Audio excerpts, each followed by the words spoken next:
I welcome all of you all to this session on real estate sector laws, that is RERA, organized by Committee on Economic Commercial Laws and Economic Advisory of ICAI by Chairman Shri CA Dr. Rajkumar Satyanarayan Adukia, Vice Chairman CA Hansraj Choban.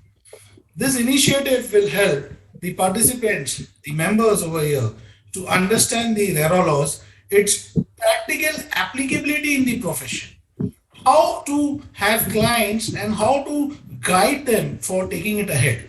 For the same, we have got renowned speakers over here, out of which today we have got CA Shri Sunil Damodar Naik. Sir, namaste. I'll give a short profile of Shri Damodar Naik. He is an associate member of the Institute of Cooperative Secretaries of India. He is a fellow member of Institute of Chartered Accountants of India. He's a commerce graduate with distinction from Mumbai University. That's really lovely. He's practicing as a full-time RERA consultant, handling project registration, annual compliances for promoters, attending compliance at RERA office, as well as RERA tribunal. So from here, you can take it ahead and please enlighten the participants and the members who are here to listen to you, sir. So please go ahead.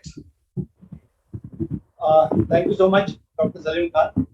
I really appreciate the initiative taken by Adukia sir to have this 4-day webinar on RERA. As all of us understand, RERA is the in thing and a vertical which all chartered accountants should take up because it is in their own interest.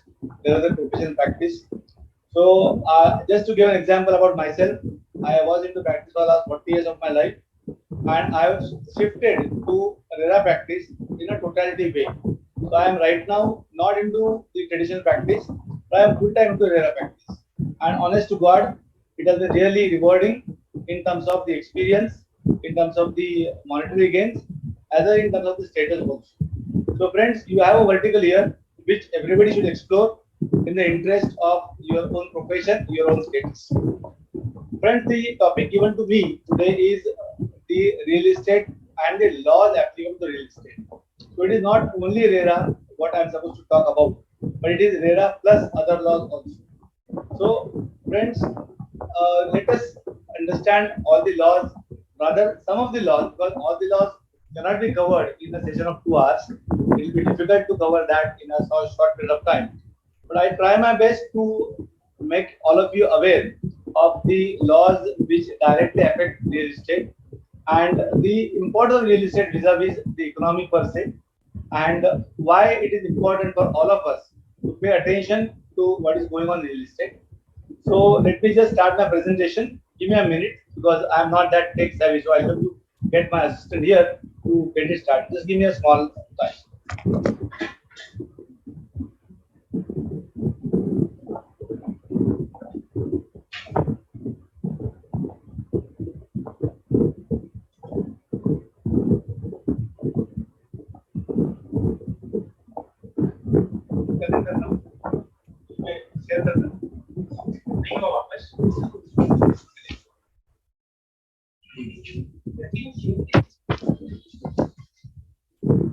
One minute.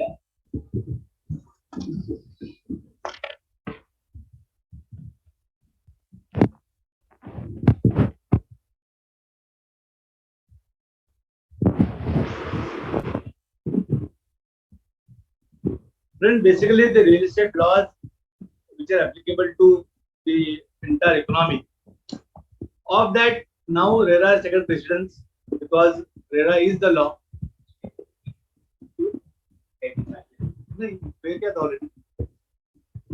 Just a minute. Sir, we need to have the presentation on Wait for a minute. I think the file is heavy, so the guy is saying that I tried to do that. 1 minute, sir. Sir, can you ask the tech support people in case I mail it to them? Can they open it for me? Krishnaji, please do the needful. जो PPT sir ने share किया आप वहां से open करिएगा please. Nissan, you can also open it from there, from your end.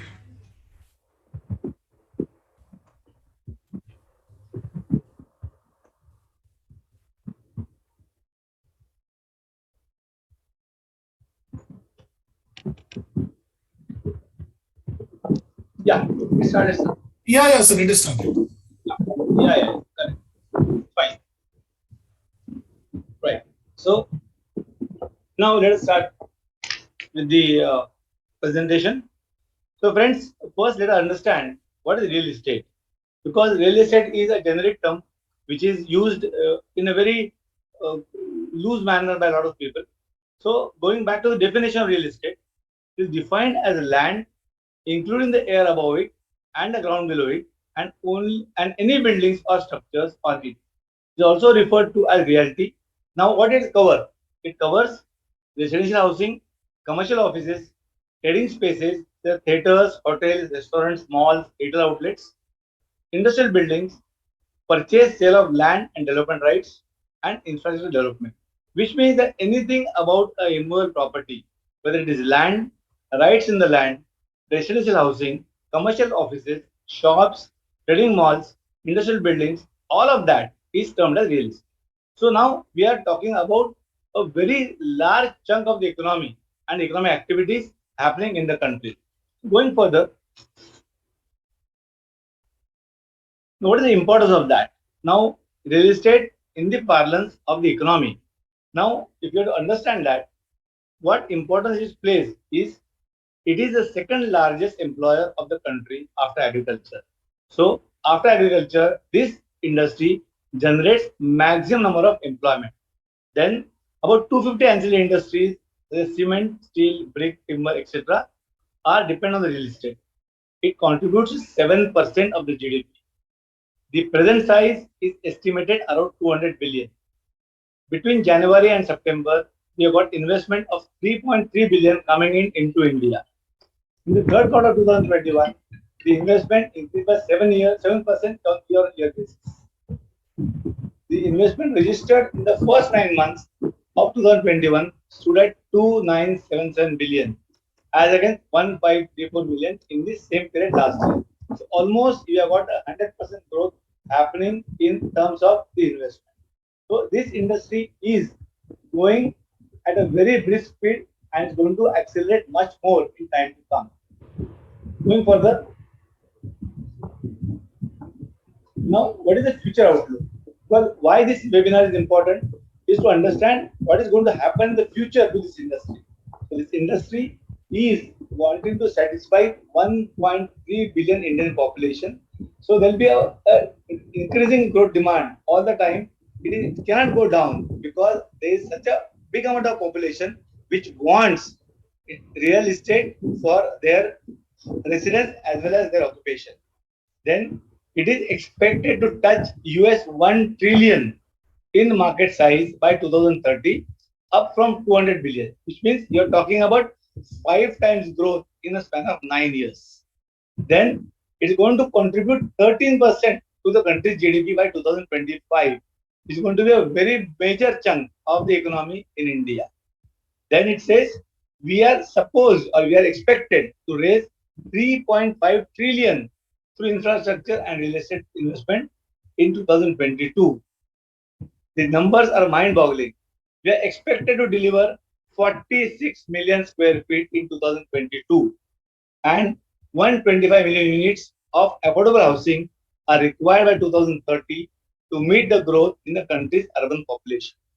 We have got the schemes formulated by this government of Modi, wherein the thrust is on affordable housing, and the numbers which are being offered are phenomenally great, and we intend to achieve that. And I honestly, as a professional, I am seeing this happening in front of my eyes, and this is the future of this country. So, friends, from that perspective, look at real estate as the industry which is the industry which is going to take us further. Now, coming back to our subject for discussion, what are the various laws which govern real estate? Now, I come to specific laws I cannot enumerate all the laws because there are so many of them. But the important ones which relate to real estate and to our lives as a whole, I'm trying to refer to them. First and foremost is the Real Estate Regulation Development Act 2016, which is my bread, butter, and cake. So I practice this. This is the law which is more important and most important for all our fraternity because there is a potential of creating a vertical of RERA in our office. Then other laws which are incidental, which we do not practice on a day-to-day basis, but which are relevant for us to understand, because those laws will give us knowledge to interpret the RERA as well as to take actions on various activities. So the Transfer of Property Act, Indian Stamp Act, the Registration Act, Right to Fair Compensation, Indian Easement Act, Indian Contract Act, land revenue codes, the development plans, the constitutional laws for forming an entity, and the taxation laws. So, all in all, there are multiple laws which govern real estate. One has to understand these laws in the right perspective because unless you have a knowledge of these laws, you cannot give a wholesome advice to your client because you have to take a 360 degree view of the transaction. Then and only then, as a good consultant, you will be in a position to advise the client about the actions to be taken by him to run his industry. So now let us understand the laws one by one. The first and most important law, as I told you, Real Estate Regulation Development Act 2016. This is the law which came in 2016 and was enacted as on 1st May 2016. Now, this law is for the whole of India. It is a law of the central government. The states are given the liberty to notify the rules and regulations. So, Maharashtra has been the leading state in terms of Real Estate Regulation Act because Maharashtra formulated law immediately, put it into place, and today we have a very well laid down law in Maharashtra which governs the real estate, and all the people and all the developers are bound to perform and comply with the law. The Act has got 92 sections divided to 15 chapters. Going ahead, now this is very important. Why the law came into force? For that, you have to understand the objects of the Act. What are the objects of the Act? The objects were very clear. It said, because this is covered in the speech. This is covered in the speech given by the housing minister of that time, Mr. Venkaiah Naidu, in the parliament. It said, this law is required to govern the real estate so that there is accountability towards the allottees and their rights are protected. So at that point in time, the government felt that the allottees are not being properly taken care of. They are not being made accountable. The developers are not being accountable to the allottees in terms of performance. So in that interest, because it was not a level playing field, the allottee was not in a position to match the financial status or the legal status of the developer. Because of that, it was a match between two non-comparable participants. So the law said that we want to ensure accountability towards the allottees so that they can get the right justice and their interests can be protected. Then it says infuse transparency, ensure fair play, and reduce frauds and delays. So which means that the government thought it necessary that there are frauds and delays happening in the real estate industry. So to mitigate that situation wherein the allottees were put to a loss, the government wanted transparency and fair play by both the parties so that the frauds and delays can be reduced and can be checked. Then it said introduce professionalism and pan-India standardization, which means that the government wanted a person staying in Delhi to buy a property in Mumbai. So for him to be enabled to understand the laws applicable in Maharashtra, there was a requirement of a law which was pan-India. So RERA is a pan-India law, so which can enable any person staying anywhere in India to buy a property or invest in a property anywhere in India, so that the market gets open for all the Indians to invest all over the place. Then it said establish symmetry of information between the promoter and the allottee, which means that the information available to both of them should be similar so that both can take informed decisions. Previously, we had a situation wherein the allotee did not have any information about the status of the project, the approvals, or any other thing. So, poor fellow could not take a decision because the information relevant to take the decision was not available with him. To take care of that situation, the RERA said, now establish symmetry, give all the information to the allotee and the promoter so that both can take decisions which are informed decisions in their own interests. Then it says imposing certain responsibilities on both promoter and allotee, which means that previously the responsibilities were there, but they were never spelled out properly. Now RERA has specified exactly what are the responsibilities of the promoter and of the allottees, so that they do not counter that responsibility or do not underperform those responsibilities, so that there is an atmosphere of faith and confidence between both the parties. Then it said establish regulatory mechanism to enforce contracts. Now, previously, we had a situation that the agreement to sell or letter of allotment was not enforceable in law because there are a lot of difficulties for the allotee to enforce that. RERA has created a mechanism wherein the contract between the allotee and the developer can be easily enforced for the interest of the allotee. So here RERA has come up with a mechanism so that the contracts which are existing or which are to be entered into between both of them can be taken care of in a very methodical manner. Then it says establish fast track dispute resolution mechanism. This is the most important thing what RERA has done, which was not existing previously.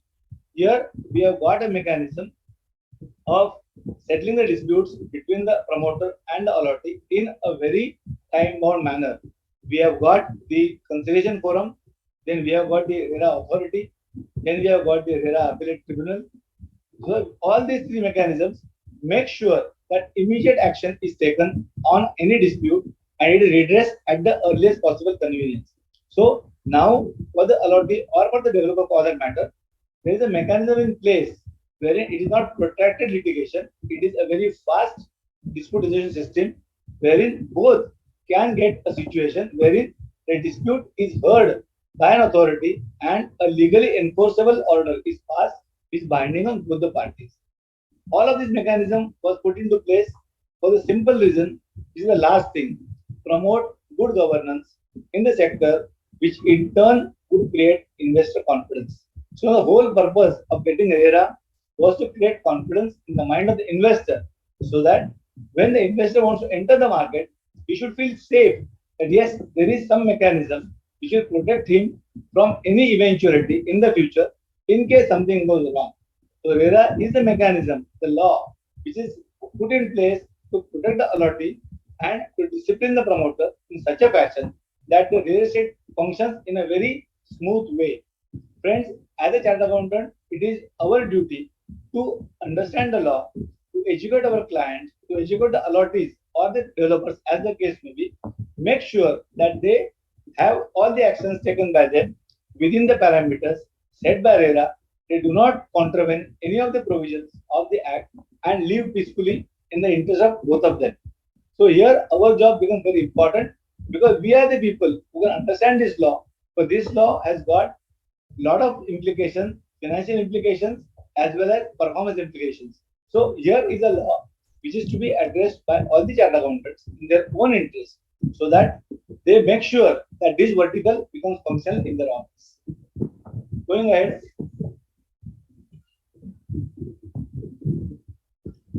So what is being covered by RERA? How does it work? It says first and foremost is that the developer has to register the real estate project or the real estate agent, as the case may be. Then it tells you about the functions and duties of the promoter. It gives you the rights and duties of the allotee. It gives you the mechanism put up in place in different states. Then the dispute resolution mechanism, and then the offense and penalties. This aspect will be covered in detail by other speakers tomorrow and day after. So I'm not touching upon them because that is their domain and they are better equipped than me to address this August audience on those subjects. So I'll skip this slide because this is very interesting and very important for all of us to understand. But right now, that is not a subject given to me. So I will pass on this subject to the next speaker, and he'll be in a better position to deal with this. So going ahead, now we come to the other laws which are applicable to the real estate. The most important law being Transfer of Property Act 1882. This is a law which is a very ancient law. 1882 means it is a law which is 140 years in existence in India, but it remains the same till this date. Now, this law deals mainly with the transfer of immovable property and in some cases with movable property also. This is the law which is an extension of the law of contracts. So this law has to be read with the Indian Contract Act. All the provisions of the law are applicable to whole of India. This law is basically to understand the property transfers between people, between entities. So how the transfers take place, what are the modalities of transfer? It can be by way of sale, it can be by lease, release of interest, relinquishment of interest. So multiple possibilities are there which are governed by this law. This law is the law which governs real estate because the property which has to be dealt with in the real estate sector has to go through the provision of this law to effect a proper transfer. So Transfer of Property Act, we may not be fully conversant with that law because that is not useful to us in day-to-day life.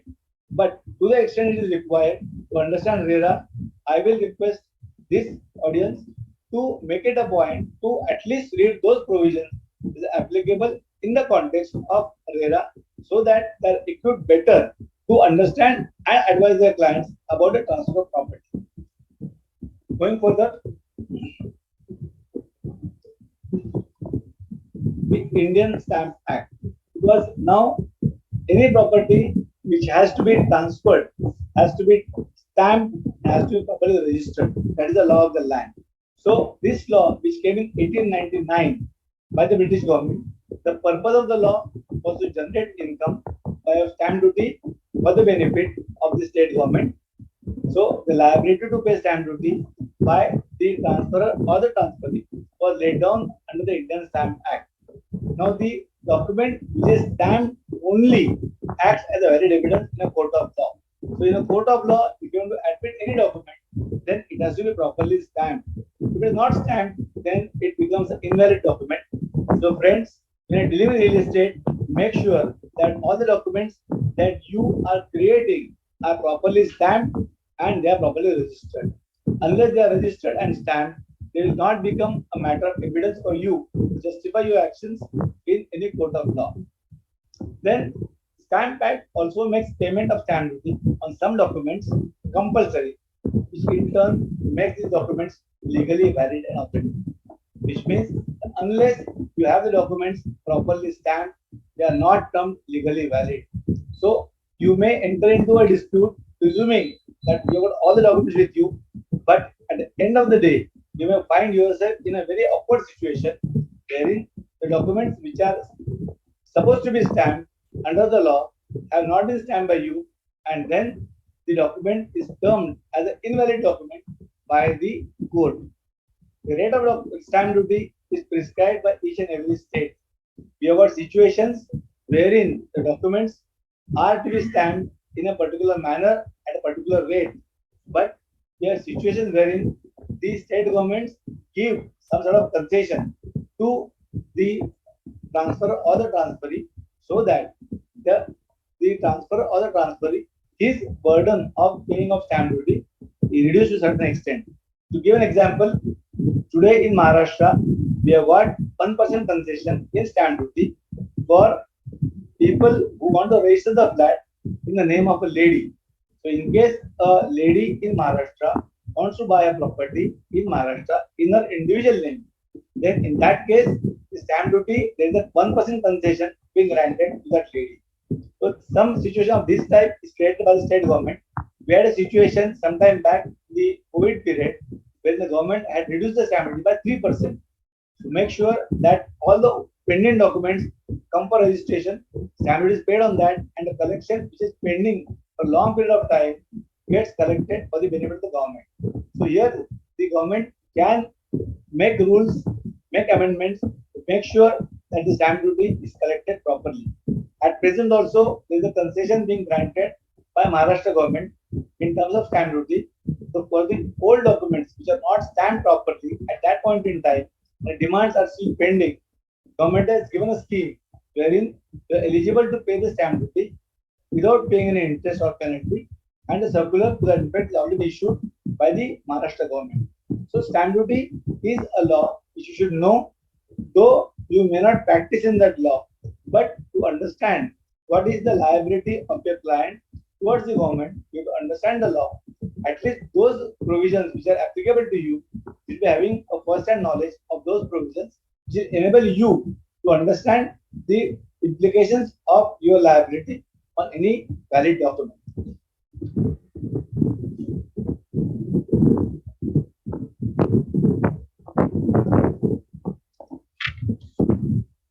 Then we come to the Registration Act, which is the act wherein there is a process of recording a document with an assigned officer and to keep it as a public record, which means that any document which you want to register that is recorded by the registrar of assurances on that particular day, he acts as a judicial authority, and on that day in front of him the executor is supposed to get thumb impression and also put his photo on record, that is recorded by the assigned officer, and the record is created permanently on the records of the state government.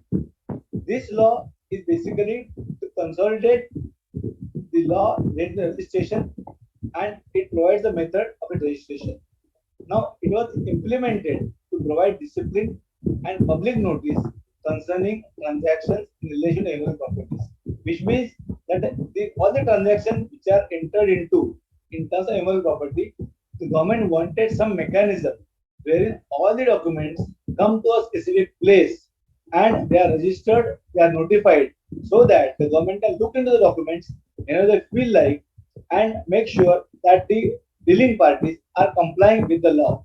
At present, the Office of Registrar, Sub-Registrar of Assurances in Maharashtra is linked with the Indian Income Tax Act, and all the information which is generated by the registration office is forwarded to the Income Tax Department, so that all the documents which are processed by the registration office are also available with the Income Tax Department, so that these documents can be looked into by the department to prevent any sort of a revenue leakage.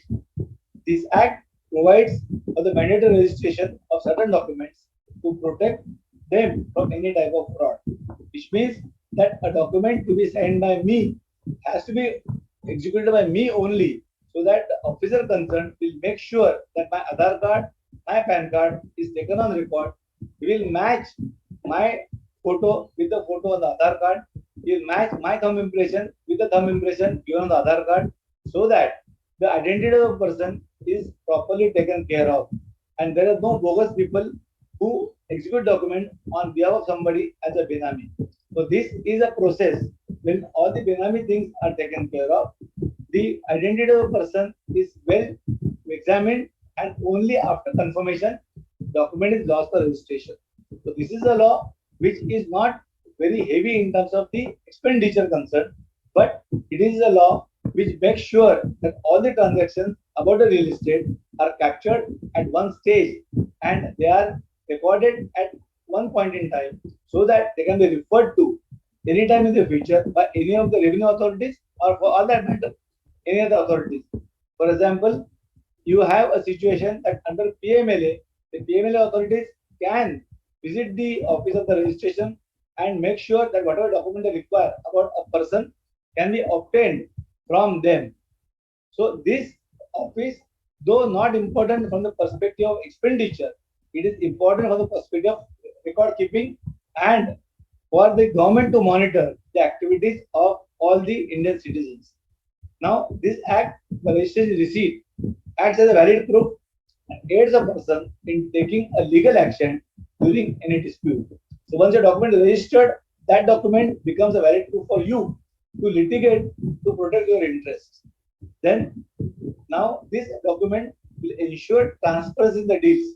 which means that the transparency regarding the transferor, regarding the transferee, regarding the consideration, the mode of payment, easements, if any, all that is captured under the agreement and that is registered, which means that all this data is available for anybody who is interested in understanding the transaction.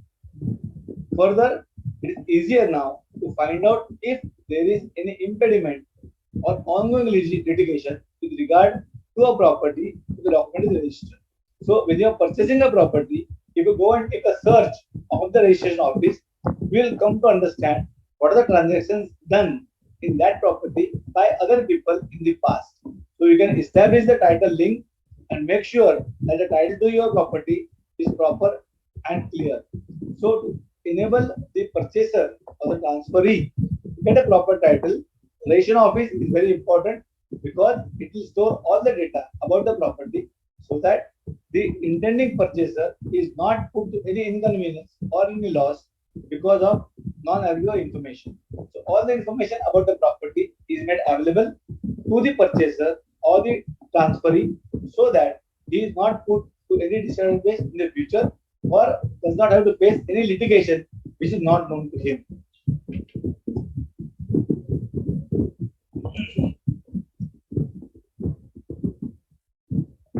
Going next, this is a law which is applicable for very few transactions, but the law exists.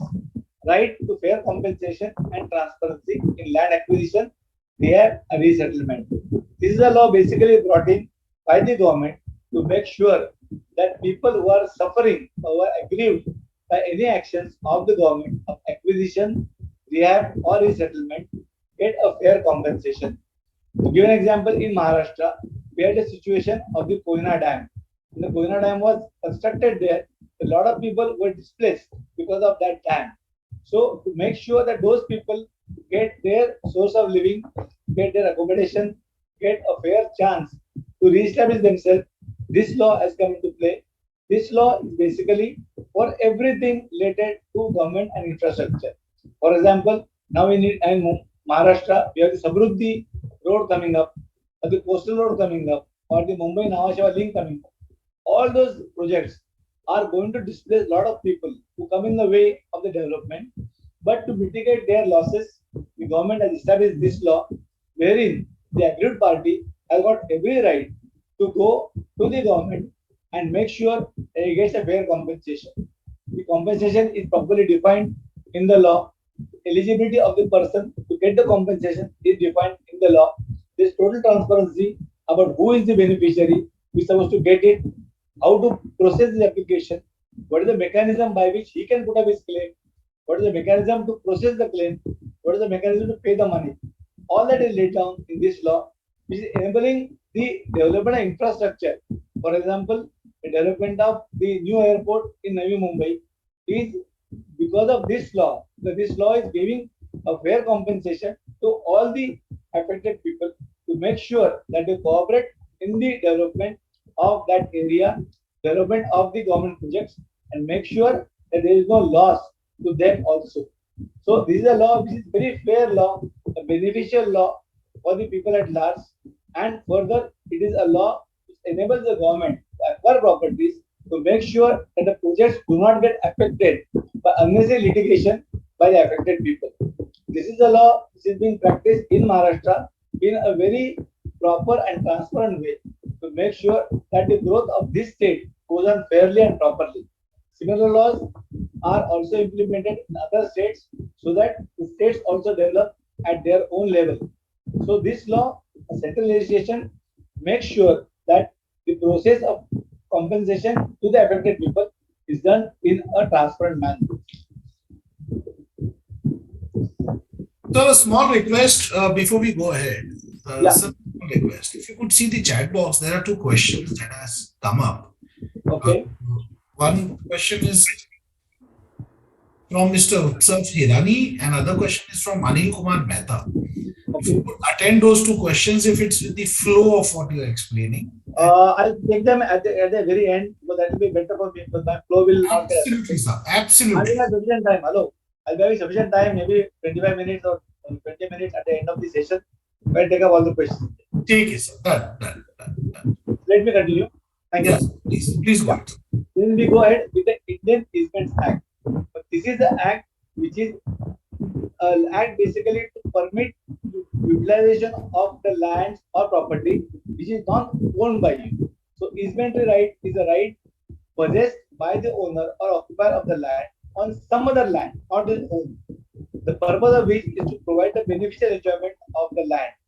In absolute, to give a simple example, a right of way, a right to access your house through a public road, or right to access your house through a road or through a property owned by somebody else is an easement right. Is a right wherein the other party permits you to do some actions on his property and allows you to use the property in a limited way. The property does not get transferred to you, but you are entitled to get a right of utilizing the property which is not owned by you. This law becomes very important, wherein there is impediment to your property because of landlocking or because of some other construction midway or some other third party interest created by somebody else in the adjoining properties. So to mitigate those situations where your value of the property does not go down drastically because of the landlocked nature, this law is coming to play. So which allows you a right of easement on a property which is not owned by you. Now this right includes right to do or continue to do something or to prevent or to continue to prevent something in connection with or in respect of some other property or land which is not his own for the enjoyment of his own land. So if I am having a property which is not touching the road, there is one property which is between my property and the road. So under the Easement Act, I can request my adjoining owner to permit me the access to the main road to his property as a easement right. And the law prescribes you the guidelines how to do it and how to get the access to the land so that your land becomes useful to you and can be utilized by you in a commercial manner.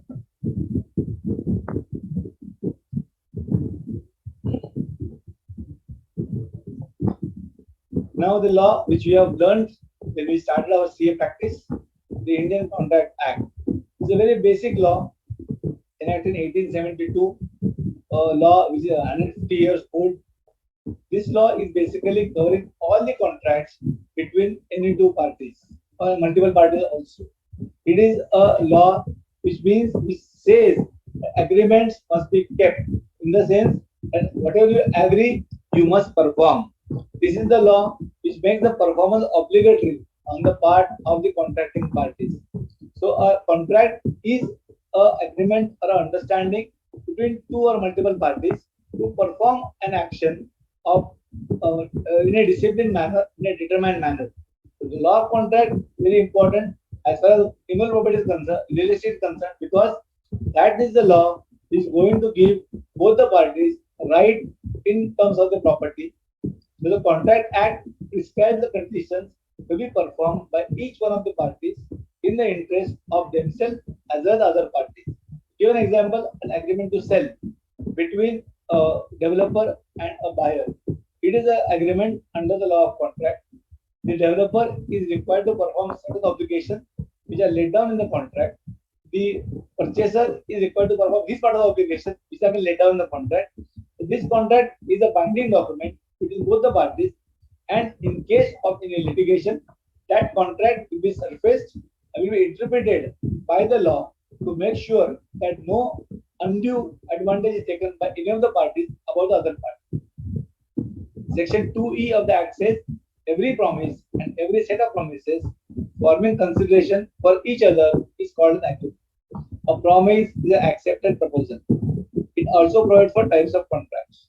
Now, just to give an example about real estate, if you have noted, many developers today, what they give you is a request form for booking.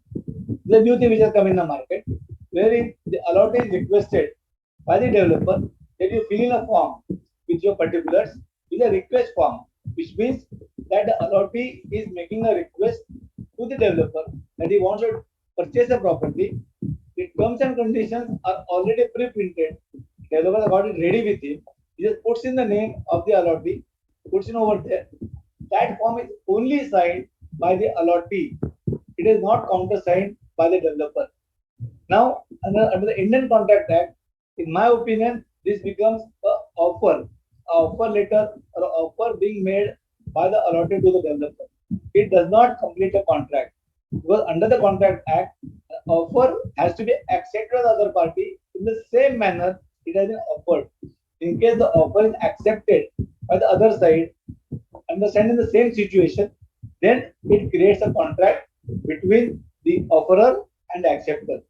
Now, this request for booking, in my opinion, is not a completed contract, which we are dealing day in day out in RERA. Because, in my opinion, and the way I am litigating, I say that this is not a completed contract.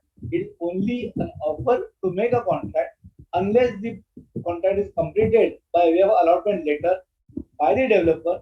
The contract will not get completed. So, friends, from the perspective of understanding the RERA, you have to understand the law of contract very meticulously, because all the contracts which you are going to examine while practicing RERA are governed by Contract Act. And unless you know the Contract Act very well, you cannot practice RERA, because you will not be in a position to understand the validity of a contract, whether it is the right perspective, whether it is fair, unless you know the Contract Act. So, friends, this act has to be understood by all of us before we start the practice of RERA. We have learned this act when we started our CA first exam, but now it is become more relevant because this is the law which is going to support RERA in a very big way. So unless this law is known to you, you cannot understand the RERA law properly.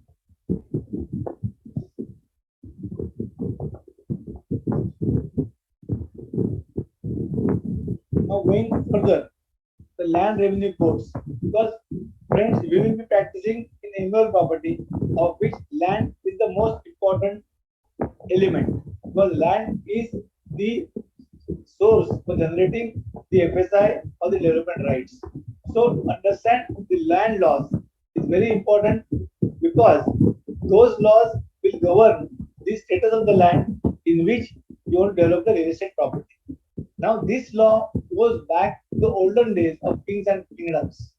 The land revenue was a major source of revenue for the kings.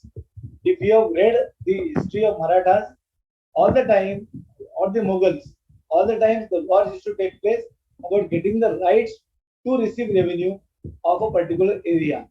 And that right was the bone of contention between the two parties. The minister of Bijapur kingdom, Todarmal, was the founder of Rayat Wari land revenue system. Rayat Wari means Rayat is the Praja, is the people at large. So how to charge the land revenue was formulated by the minister of Bijapur kingdom, Todarmal. The system was introduced by Chhatrapati Shivaji Maharaj in his Hindavi Swaraj. So the law has got this foundation right from the Bijapur kingdom to the Maharaj of Shivaji Maharaj kingdom. This system became popular so that ultimately the British rule also was compelled to adopt this system in the old Bombay province. So the system which was laid down by the Hindu laws of that time was accepted by the British rule as the right system.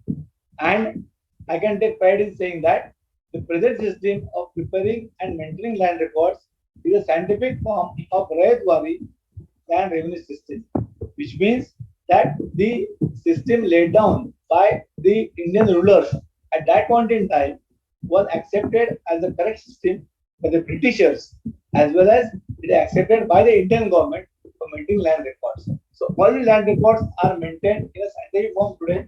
They are accessible to all of us. There is an easy way of downloading the data. You can sit in an office and have access to all the data which is available in the land revenue records. So for right now, for any purchaser, he need not have to go to the office of the registration office or to the land revenue record office. All the data is computerized. It is a digital form. It is uploaded on the websites of all the government authorities, and they're available to all of us for immediate verification. So all these records which are previously becoming difficult for all of us to access, now they are digitalized and made available to all of us in a very scientific form. So land revenue codes, you don't have to practice land revenue acts per se, but understanding those laws will help you in understanding the title of the property, understanding the way the properties got transferred in the past, the way it can be transferred in your favor in the future. Going ahead.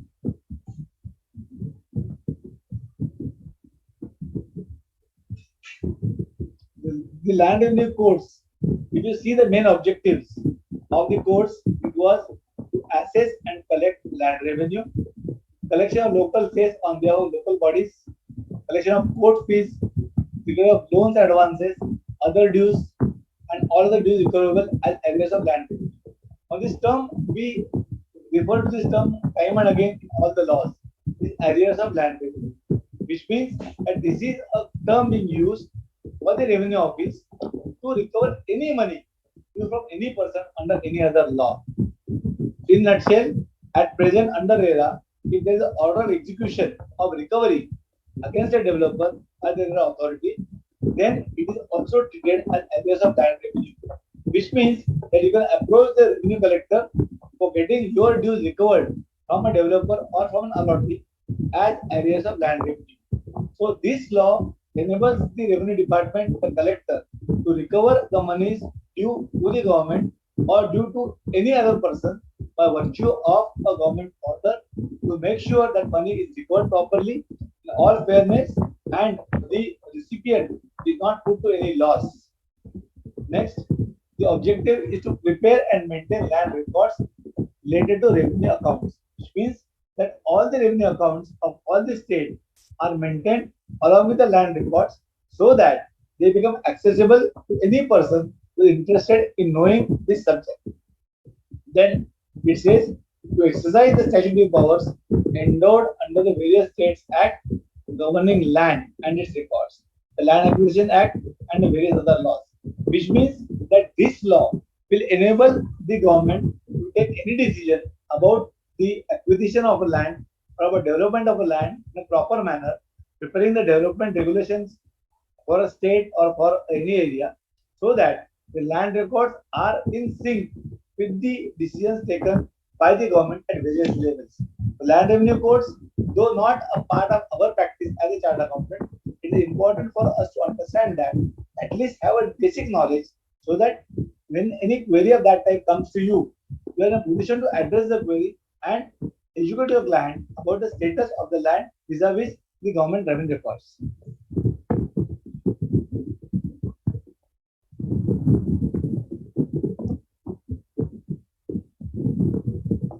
Then we go to the development control rules. What does it mean?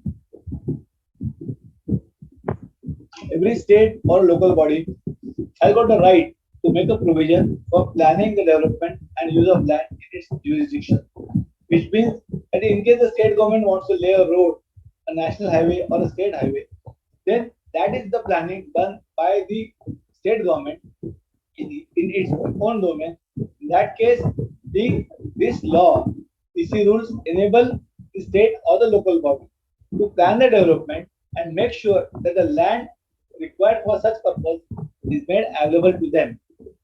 Then it is giving the powers and authority to the regional planning boards. For example, in Maharashtra or rather in Mumbai, we have got MMRDA, we have got CIDCO, we have got NAINA, so the regional planning boards which are set up for a specific activity. For example, CIDCO was planned for the betterment of the area of Navi Mumbai, to develop Navi Mumbai into a city, a smart city, which they have done very efficiently. So therein we have a separate planning board which has got the powers, authority, and jurisdiction to take decisions about the land made available to them under their jurisdiction and make sure that the development of that area is in a planned manner so that all the citizens staying in that area get advantages of all the amenities which are supposed to be created for them. Then it says to make better provisions, the preparation of development plans with a view to ensuring that town planning schemes are made in a proper manner. So this is the purpose of the regional planning boards. For example, around NAINA, which is the new Bombay Airport Authority, they have got this situation of creating hotels for the airport which is going to come, creating facilities of malls for the people who are going to land in that airport, for them to have good restaurant facilities, good lodging and boarding facilities, good entertainment facilities. All that is in planned by NAINA so that the entire area around the airport authority is developed in a prescribed manner. Then these bodies are also constituted to provide for the creation of new towns by means of development authorities. MMRDA is a good example.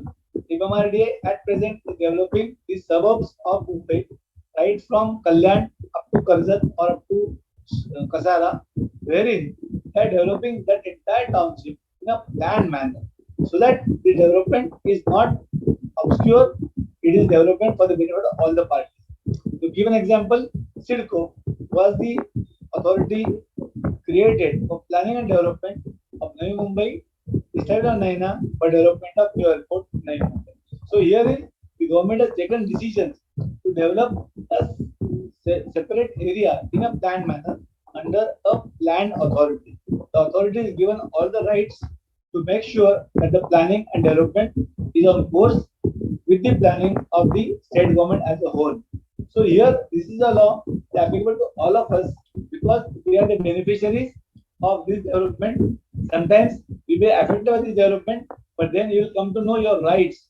For example, in CIDCO acquired the lands, the agricultural lands of lot of farmers, and they gave 12.5% of that land, developed land, to those farmers in lieu of that land is acquired, so that they can put up their own living in those developed properties.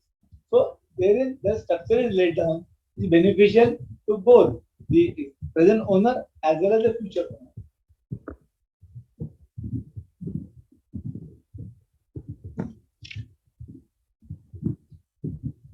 So this is a part which will be interesting to all of us because now the entity of a real estate development is to be decided by ultimately a chartered accountant in most of the cases.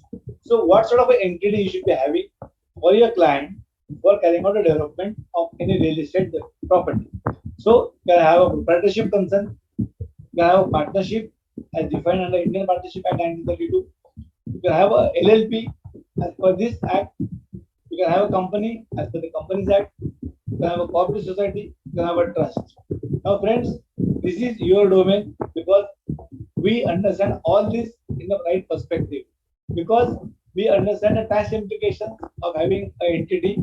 If it is an LLP, what are the advantages of a LLP vis-a-vis a partnership? What are the advantages of a company vis-a-vis a LLP? What are the advantages of a cooperative society? All those things, we are the people who are well versed in all these laws. We know the implications of all these laws. We should know all these laws for the simple reason that is the interest of the client. Because a client will come to you for development of a property, we like to know from you only what sort of entity you should be having. For that purpose, you should be knowing that law beforehand, understanding the commercial understanding between the partners or the promoters of a developer firm or a company to decide what sort of entity is suitable to that sort of a business.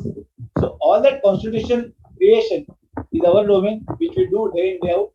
So this is a thing which you already know, but this has to be practiced by all of us so that when a client of real estate comes to you, these laws you are familiar with, you can advise him properly about how to go out with these laws. Now, this is the most important slide in the whole presentation, the role of a chartered accountant. All of us are here to understand our role vis-a-vis real estate. So, first and foremost, as I told you, choice of constitution of the entire developer. The developer coming to you would like to know from you what constitution suits his risk-taking abilities, his sort of a business, his setup. Suppose, for example, if there is a family business, if the father of the family, the parent family, does not want to give any sort of a control within family members, he may prefer to have a proprietary concern. Therein, you have to advise him whether that suits him because he may have 4 sons. What happens in case of his death? How does the property get transferred to his family? How does the business continue when he is not there? This situation you have to see in advance, you have to imagine the situations and then advise the client what sort of an entity is suitable to him. In case now, suppose you take there are 2 sons and a daughter, and the father wants to give the property only to the 2 sons and not to the daughter. He wants to admit only his sons as the partners, and he wants to keep his daughter away from the business, you have to advise him whether the law of the land allows him to do that. If yes, fine. If no, what precaution to take, whether it requires a release deed to be given by his daughter, whether it requires some sort of a documentary proof to be created on record to make sure that the business runs efficiently. There is no litigation or any problem coming up from the daughter to the firm of the developer. So all these things are your set of problems which you are supposed to solve for the client in his interest. Then the most important issue what we are proficient in, direct taxes planning, respect to income tax. So each of these entities has got a different tax planning structure. So to see what is the appetite of the developer, what sort of an income tax payer he is, what sort of a books he maintains, what sort of discipline he carries, what tax plan is beneficial to him, whether it should be a LLP, or there should be a partnership with remuneration sharing, should be a company where directors' remuneration is paid, what sort of a regulation should be implemented for the director's planning has to be thought about by the charter accountant because the developer will be depending on you to plan his affairs. So here there is a scope for you to advise the client about exactly the ways and means of doing the direct tax planning. Then indirect tax planning. So this is also very important. For GST is the main source of income for the government. GST is becoming very practically oriented. You have to file the GST returns in time. You delay the return, there is a problem. So you have to make sure that you have all the compliances done. So from that perspective, what is the GST liability of your client? How does it come into play? How does it be discharged? That you have to make your client understand because otherwise he may end on the wrong side of the law and face consequences because of your fault. So friends, you have to make sure that you are educating your client properly so that he doesn't contravene any of the provisions of these laws. Then one more area, one vertical which can be practiced by all of us is fundraising from banks or NBFCs. The developer client may be interested in raising money to finance his project from a bank or an NBFC. Therein, we come into play. We have the proficiency of understanding the financial transactions, getting securities in place, giving securities to the banks, making sure that the resolutions are passed accordingly, making sure that the guarantees are given properly. NBFC and banks are in a position to give you money and money is properly utilized. The fundraising, the correlate to that is fund utilization also. Friends, we just do not end up raising money for the client, but we also have to monitor the utilization of the money by the client, by the developer, which is raised from the banks and NBFCs. Then we have got the situation of fundraising from investors or HNIs. So a developer will always be looking at funds from investors or HNIs. What is the understanding to be created for that purpose? It is in the interest of your client that would advise your client. In case your client comes and tells you, I am taking money from a HNI, 5 crore rupees, I have to give him 10 crore rupees back in a year's time. This is a deal which is 100% return in a 1 year's time. It's not practically possible, which is not workable in the present scenario. So the client is taking a wrong step of borrowing at a very high rate of interest. There is you are the chartered accountant. It is your job and your duty to educate the client that look, what you're promising is not going to happen. It cannot be achieved. Do not promise something which is not practically possible. What is you are raising? Try to make it reasonable. So out of the income that you generate on the project, you can meet the liability. In case he is going haywire, it is your job as a prudent chartered accountant to educate him that this is not the right way of doing things. He is doing it the wrong way. Then you have got this new avenue open where foreign funds are coming into India, and for that purpose, various instruments which are required to be created. So you may have to form a company because that is the way money comes in. You may have to issue non-convertible debentures or preference shares, whatever the case may be, depending on the appetite of the foreign funder. So herein the foreign funds are looking for good projects in India. So in case your client has got a good project, he's got the ability to service the debt which you are going to raise from the foreign funds. And yes, you should look at that option, create a vertical as a vertical for your profession. Make sure that you have the proficiency in foreign fundraising, it will open avenues for you, your practice, open the horizons to the global community. So, friends, this is an action to be taken by you. It will not come handily to you. You have to apply your mind, educate yourself, get proper knowledge, and then be ready to approach the foreign funders. So they are also looking at India in a very big way. Mr. Modi, Prime Minister of the country, had been to a number of countries in Europe of late, wherein there are a lot of agreements being signed and a lot of interest being shown by the EU community in India. All the opportunities are going to open up for all of us. So if we are ready to take up the challenge, yes, we are in a position to make good money for our client, good money for ourselves also. Then the compliance of various laws and statutes. This is a part of our profession because we have to do this, whether it is under RERA, GST, income tax, or any other law for that matter. We have to make sure that our client is compliant of all the governing laws and statutes. Then the last one, the legal representation at RERA office, appellate tribunal, and various other forums. Friends, we as chartered accountants are allowed to represent our clients at the RERA authority level, the conciliation forum level, and the appellate level.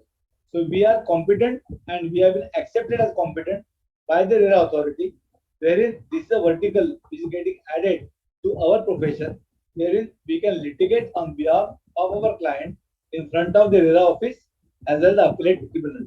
So, friends, this is a law, the RERA law, which is a law, is opening the opportunity for all of us. It will be discussed with you in detail by three other speakers who want to follow me.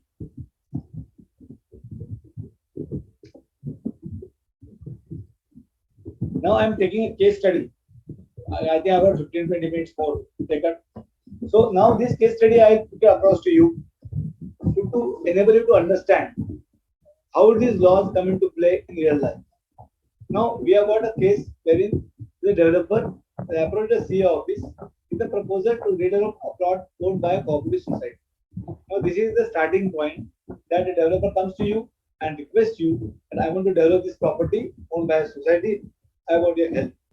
Now, first and foremost, is for the CA to understand the commercial understanding between the promoters who are the client. So, if there are four partners, then what is the understanding? How they want to do the business? What is the responsibility of each one of them? The CA is required to capture all that in the deed, which is going to formulate what the understanding between the promoters of the client. So that with a partnership firm, if one partner is going to be a working partner, he is going to entitle for remuneration. Other partners, may financing partners, they will entitled to get interest on their investment. So how to structure that is the domain of the charter. For that purpose, you'll have to have the knowledge of Indian Partnership Act, LLP, Companies Act, Income Tax Act, because these are the laws which enable you to finalize the constitution of the entity, which builds the commercial understanding of the client. So this is the first starting point. Client coming to you and you decide about the entity, whether to admit his son, who is a minor, whether to admit a HF as a partner, whether to appoint his wife as a director. All the decisions you have to take in the interest of the client. But here, my simple advice to you is make sure that you educate the client properly, make him aware about the implication of the decision that you're taking on behalf of the client, so that tomorrow, after a certain period of time, you don't end up saying that I took a wrong decision, should have been a different manner. Because any change requires cost, any change has tax implications. Suppose tomorrow you want to change the partnership, add a partner or delete a partner, it is going to affect you because the tax laws will come into play and it can be unnecessary cost to you to give a property within the family from the father to the son or a brother to another brother. So make sure that your entity is formulated properly, that is your domain, your client is educated properly by you.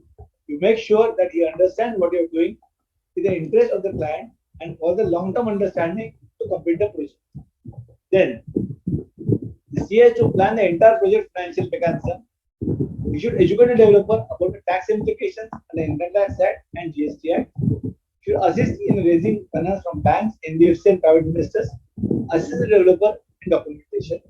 For this purpose, knowledge of banking and financing laws along with Indian Contract Act will be required. Now here I am referring to the structuring of the financial affairs of the project so that they do not go haywire. The project remain in control of the developer till the very end. The finances are properly structured. You raise the money properly from the banks or the NBFCs or the HNIs or the private investors to make sure a timely inflows are available to you so that the project can be completed in a given time bound manner. The tax implications of each of the activities has also to be understood by the client so that he doesn't end up on the wrong side of the law and being unnecessarily penalized for a wrong action taken by him. So this is a role which you have to play so that the project is getting successfully completed in the interest of the client. As regards GST, we have got a situation that in case of transfer development rights, the GST being to be paid by the members of the housing society. So you have to educate them about the tax implication. You have to structure the document in such a fashion that the liability does not become too much for the transactions to sail through. You may have a situation that transaction fails because the tax liability is very high. So you have to make sure that your planning is such that the tax liabilities are kept in control and you're in a position to complete the project in the right manner. Then now here we have a situation of the plot owned by a cooperative society. So you as a chartered accountant will have to acquire the knowledge of the Cooperative Societies Act to understand the rights, duties and responsibilities of the cooperative society and its members. Further, there is a laid down procedure in Maharashtra wherein there is standard operating procedure prescribed by the Register of Cooperative Societies for finalizing the development understanding with the developer. So there is a mechanism wherein there is a system being laid down for holding the AGMs, in camera, recording the events, recording the consent, recording the opposition, all that has to be done in a structured manner. So herein a chartered accountant who is fully aware of the SOPs can be in a position to render these services to the client so that the process completed properly and the developer does not end up subsequently having litigation by a member who is a dissenting person. Same way, we are required to have a conveyance or a deemed conveyance done in favor of the society. In case that is not done previously by the landowner in favor of the society, then here there is again a scope for a chartered accountant to come into play and render the services for getting the conveyance or the deemed conveyance in favor of the society. So these are the opportunities available to you as a chartered accountant to perform for the interest of the client. Further, now here the land laws come into play here because now there is a process of title verification and title certification by the advocates. We can say that this is the domain of the advocates. Yes, certainly it is their domain, not our domain. But in case you have got basic knowledge of the land revenue laws, then you can take more interest in the process of getting the title verified and title certified. So here your knowledge will help you understand the project in a better manner and help you to contribute efficiently to the developer in performing his obligations. So friend, this knowledge is not going to go waste. It is going to be useful to you because this knowledge is going to sail you through to the entire process of development. Then you would apply your knowledge of Indian Contract Act. This is paramount for any document to be created between the society and the developer and the potential customer, developer and the contractor. All the people are going to deal with the developer. They will have to enter into contracts of various natures with the developer. Now, in case you have got a proper understanding of the Indian Contract Act, then you can be helpful to the developer to file each and every of these contracts. The CA should make it a point that development agreement captures the correct understanding between the developer and the society. So the understanding which is reached with the developer and the society to be captured absolutely meticulously so that it is taking care of all the future contingencies and adversities. So anything which can go adverse to the developer should be captured in such a manner in the development agreement so that tomorrow those problems do not create a havoc and the project does not go haywire.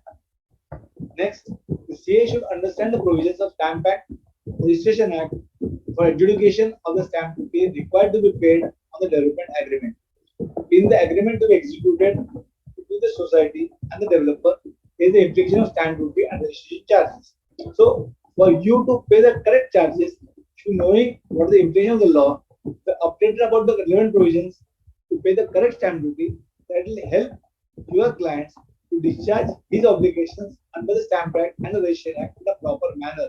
Secondly, it will make all those documents executed by you proper, valid. Because in case tomorrow you go for litigation, then those documents should not be proved by the other side as invalid documents, as being improperly stamped or improperly registered.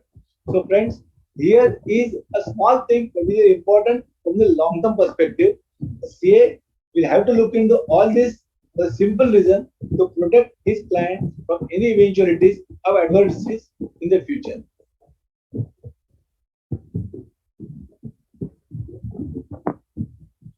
Then again coming back to my subject of interest, RERA. RERA knowledge is of paramount importance of all of us, because if you have got knowledge of RERA, then that will permit you, one, to register the project, two, issue certificates in Form 3, three, making timely compliances as stipulated under RERA, and four, initiating complaints on behalf of the developer in case of any default by the authorities, and five, attending and defending complaints filed against the developer. So all these five, registration of a project, certificate in the Form 3, making timely compliances, attending complaints, all these are the opportunities which are getting created under RERA for the CA fraternity, and the Form 3 certificate is given only to the chartered accountants, not even to the company secretaries or the cost accountants. So here there is a monopolistic work given to all of us of issuing certificates in Form 3. Form 3 is a certificate of a chartered accountant in relation to a project while registering the project or making timely compliances. Here, this Form 3 cannot be issued by anybody else other than a chartered accountant. So here, a chartered accountant is the only professional who is required to perform this obligation. But the law wants the chartered accountant to be a part of the mechanism for implementing the RERA. So here you are acting on behalf of the government of India and the government of Maharashtra, in case you are Maharashtra, wherein your certificate is going to be utilized by the government to monitor the actions taken by the developer and the compliance made by him. So here there is an obligation cast upon a chartered accountant to perform in a given manner in the interest of all the participants of the real estate industry, whether it is the promoter, whether it is the purchaser, whether it is the investor. Make sure that they act in a transparent manner to perform the objectives as defined under the further, the CA should interact with other real estate professionals like architect, engineer, and advocates to streamline the project during the entire process of redevelopment. So here, the chartered accountant will have to interact with the architect, with the engineer, because they are also given authority under RERA to perform in a manner so that they also act in the interest of the government in the performance of the law. The CA should acquire knowledge of the Act, rules and regulations of the competent authority to understand various concessions and benefits offered for the furtherance of the interest of its clients. Giving an example, affordable housing. The government is giving a lot of incentives and benefits to that sector.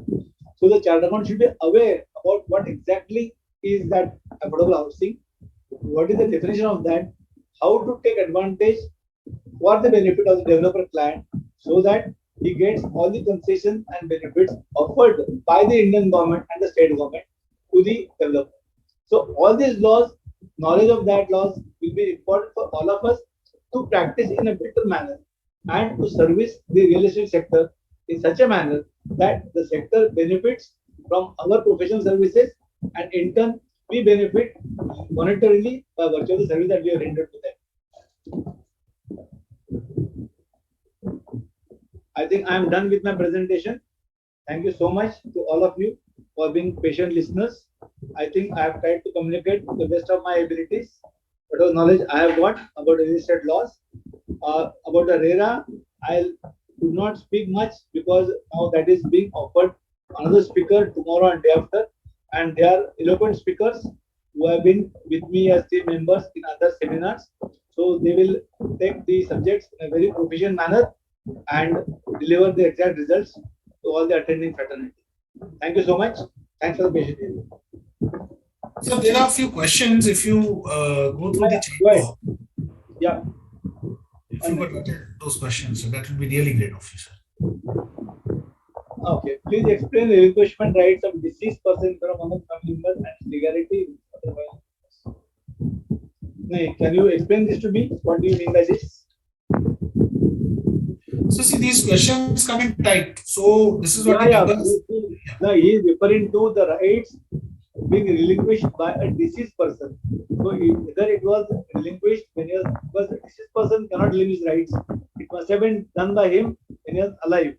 Now he is talking about rights being given in front of one of the family members to the exclusion of other members. Right? So under the Hindu law, if the property was owned by the deceased person in his individual capacity and was created by him out of his own earnings, he has got every right to give it to anybody of his choice.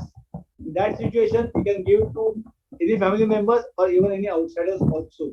So in that case, he is not bound by any law to distribute or give the rights to anybody in a prescribed manner. But if the property is the ancestral property, then the Succession Act will come into play, wherein he cannot give away the rights to only one person to the exclusion of other persons. So the law will come into play, and other members of the family, by virtue of the rights being covered by the ancestral property, will also automatically get the rights in those properties. So the decision of such deceased person to exclude somebody out of the ancestral property can be challenged by the other family members, and I think they will win because they have got a right given by law to them. Going to second question query, Gujarat RERA has issued a letter saying that CS has to report certain items not report like carbon. According to me, it is not a valid directive.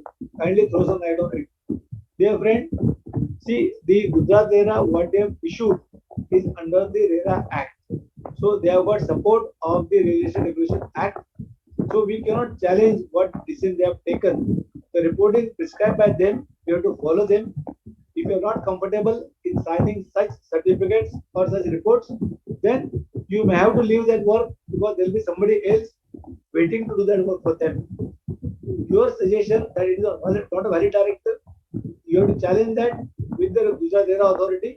If you win, then it can be challenged and to be set aside. It's happened in the past. People have challenged some directions given by Maharashtra RERA and which have been set aside for a period of time by virtue of issuing circulars by the authority. So this depends on the RERA authority, how you challenge that, how much validity you have got, how much legal sanctity you have got on your side. So there's one more question which talks about with respect to Indian Stamp Act. Yeah. Next one, no? Yeah. With respect to Indian Stamp Act, kindly clarify how stamp duty is paid on purchase of rights to real property from purchaser to sub-purchaser for a premium. And thereafter, sale deed is registered between original seller and sub-purchaser and sale proceeding originally decided between original and original purchaser. And get this. He's saying how stamp duty is paid on purchase of rights to real property from purchaser to sub-purchaser for a premium, which means that he wants to say that I purchase a property for 100 rupees, I transfer it to a sub-purchaser for 125 rupees. Okay. Then he says, and thereafter sale deed is registered between the original seller and sub-purchaser. And the sale consideration originally decided between original seller and original purchaser. How can you do that? Because I am the sub-purchaser. I will not sign the document because my consideration is different.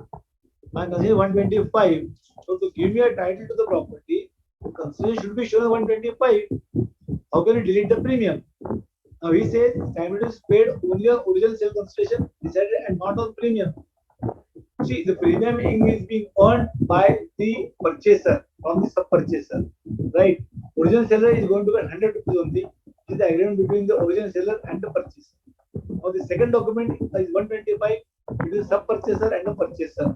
To get a good and clean title to the sub-purchaser, in my opinion, the transaction should be a 125. It should be two transactions. Original seller with the purchaser at the first instance for 100 rupees. Second instance, purchaser to sub-purchaser for 125. If that is done, that is the right way of doing things. and the title will flow smoothly. This shortcut of showing 100 rupees only as the consideration, not the premium to be paid by the purchaser, by the sub-purchaser to purchaser, will not be a good practice, and you may end up paying more amount of money if this transaction is caught by the authorities. But if your consideration is reflected anywhere else, and it is caught by the authorities, you can be in real trouble. Just give an example. In case tomorrow this transaction is referred by the registrar to the income tax department, and then they find out that you have paid a mischief by showing a incorrect consideration to the contract, then you can be in real trouble because the premium will become taxable and which will be termed as a concealed income by you. So, in your own interest, do not do this sort of a jugglery of documentation. Go ahead with the transaction as it stands. Do not cut corners and do not try to play power with the government departments. Become a suicidal because today all the departments are interlinked. To give an example, RERA, income tax, and GST are interlinked. All the data we submit on RERA website is available to the income tax department and to the GST authorities. So tomorrow, when you submit any certificate, in case they are not in sync with the return being filed by you, you can be in trouble. So giving the same example here, if you are trying to play with the department by showing less consideration and paying less stamp duty, you may end up having more penalties and more amount of money to be paid in the future. So anything else? So I have a question. Yeah. When I talk about RERA, and in particular when I talk about MahaRERA, if I compare RERA to MahaRERA, Yeah. and how the law was made by the Shri Narendra Modi government, it was a very good law, in fact, which is a very good law.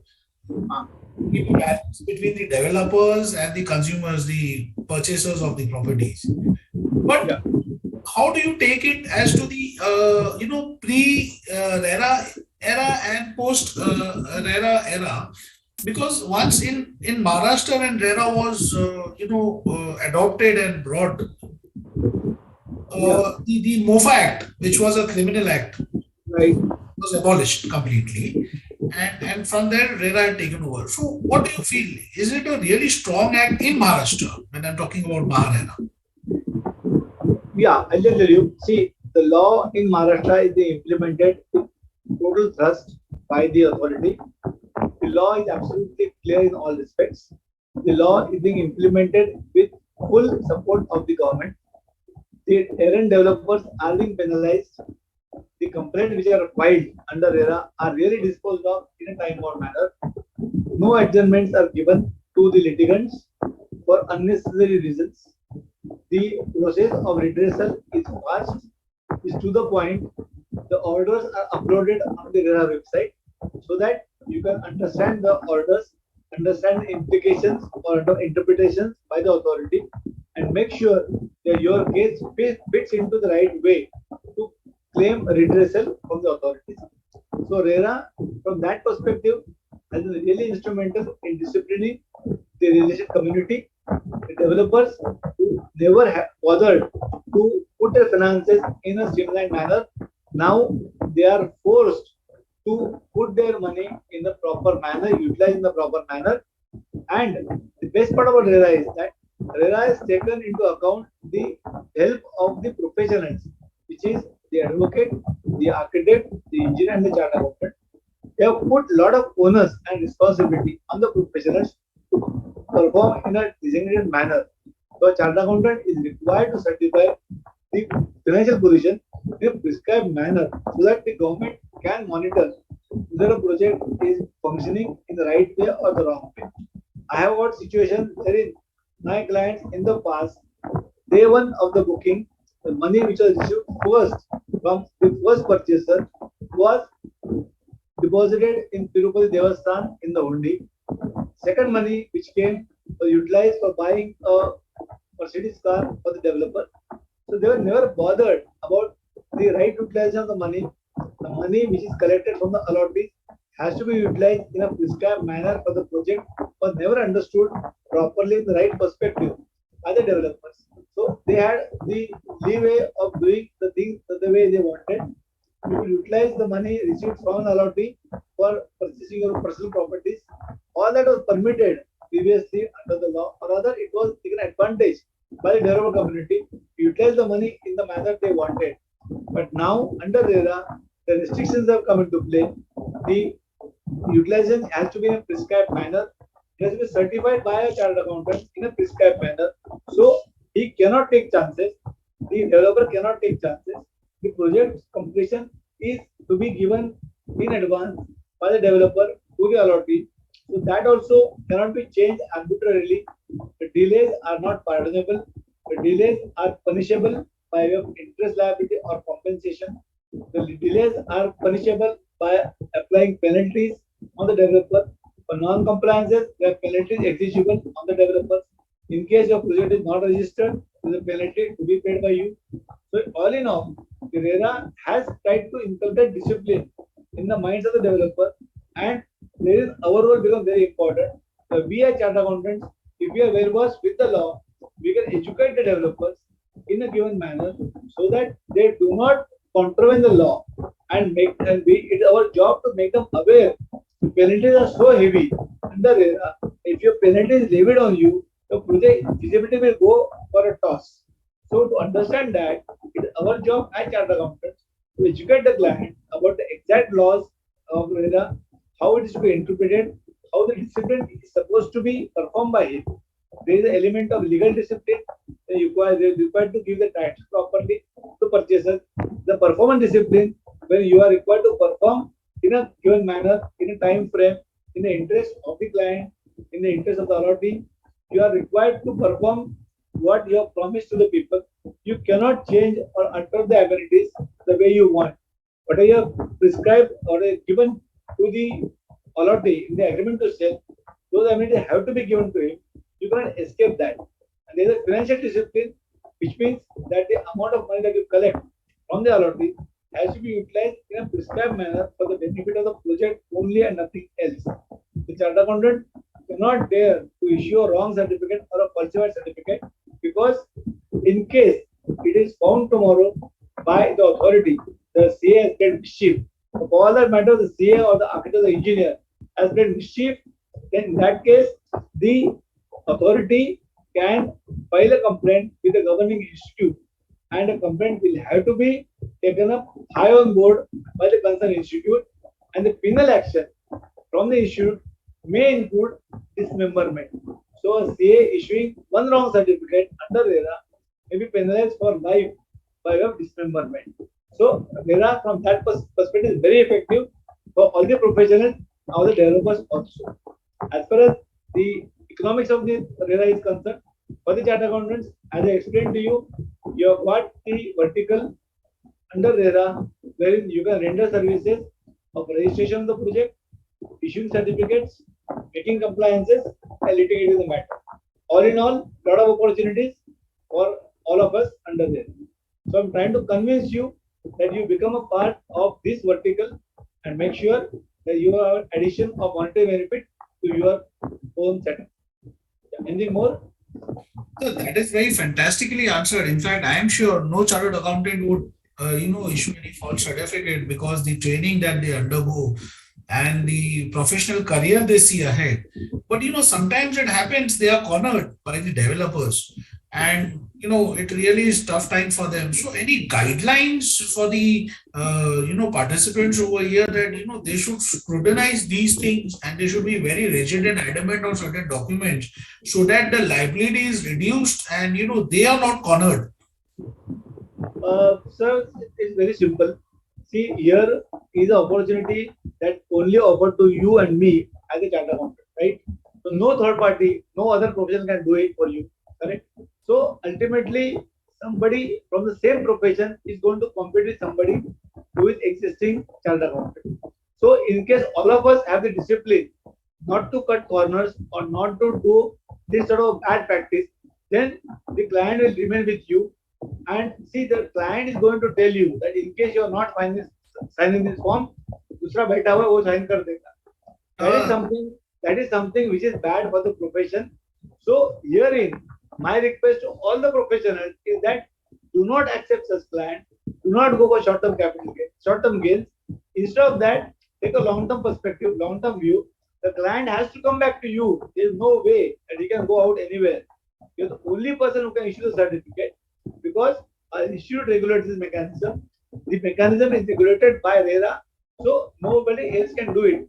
Now that you have touched this topic, I got a very, you can say, a bad experience about our brothers. I have seen that my office prepares a certificate on the basis of the records made available to us by the developer. We do not sign Form 3 because there is a chartered accountant already sitting with the developer who is handling the accounts and audit and income tax. So we tell the client, you go and get it from that chartered accountant or his associate. I have seen cases wherein evening 7 o'clock, we prepare the certificate, we mail it to the client, and next day morning 11 o'clock, the signed certificate is in my table, which is something which is absolutely not pardonable. The chartered accountant who has signed the Form 3 has not bothered to look into the data, has not bothered to ask my office exactly about the information, has not asked me whether the contents are correct or wrong. He has not bothered to do anything. He just blindly issued the certificate on the faith of the word of the developer. It is absolutely a bad practice, not to be followed by any one of us, because that will lead to confusion and chaos and difficult problems in the future. So friends, do not indulge into that practice, because that is suicidal for you. You may end up on the wrong side with the institute and face the consequences which can be detrimental to your long-term practice. So, my friends, I'm advising you, all of you, that do not look into the short-term gains. Make it a point to issue a certificate in the properly laid down manner after applying all your knowledge to the certificate, confirming all the information, and then and only then issuing the certificate. We have issued a book on RERA. Our WRC only has published that book. I was a contributory to that book as an author. You go through that book, we have tried to cover all these aspects about certificate in that book, the precautions to be taken, the way and means of giving the certificate, whatever data should be compiled by you, whatever working papers should be kept by you, all that has been prescribed under that book. Friends, make it a point to buy the book, go through the book, the relevant portions, and then and only then, after understanding the ramifications, issue the certificates. Yeah. So, which state is the most RERA compliant state or the Maharashtra and Gujarat. Maharashtra and Gujarat? Yeah, I knew it. So, where are the lacunae in other states? Where they're lacking behind? Because there are people who have logged it from others. Honestly speaking, it is more of a political issue. Like West Bengal, not ready to implement the law. Some states which are lagging behind. Some states like Goa, they are still to form the authority also. There are parallel authorities being given. Maharashtra and Gujarat are the two states, and now UP, wherein they have created the authority, a full-day authority. For example, in Maharashtra, we had Gautam Chatterjee sir as a chairperson. Now we have Ajay sir as a chairperson, who are very senior, competent, experienced bureaucrats. They know the law very well. If you stand for a litigation, within a few minutes' time, they understand the exact problem and they can easily offer you a solution within no time. So Maharashtra is very serious about this, forming the authority, implementing the law. So the same seriousness should come on the other states also. But Maharashtra, if you see at Maharashtra, basically because of the Mumbai, Pune, Aurangabad, Nasik, the prominent cities, this come into play because the development is very fast over there. And in Maharashtra, as you are aware, the value of the property is too high. So the litigations also are important from the perspective of the LRT as well as the development. So for me to comment about other states will not be fair because I am not practicing those states. So I practice only in Maharashtra. So I can be in a position to talk about Maharashtra, which is my state. So what about inclusion of cooperative societies? Because I had also recently, not near recently, but yeah, in past I had read in newspapers there were judgments which have excluded the cooperative housing societies from the ambit of the RERA. So how do we take care of that? Because it's a major concern. There are various redevelopment projects in Maharashtra, especially in Mumbai. Correct. See, this issue was discussed because I was a member on the panel when this presentation was offered by our institute to the state government of Maharashtra when the ex-CM was there. And at that time, we had indicated to the RERA authority that two major things are not being taken care of under RERA in Maharashtra. One is the SRS scheme, which is not being covered.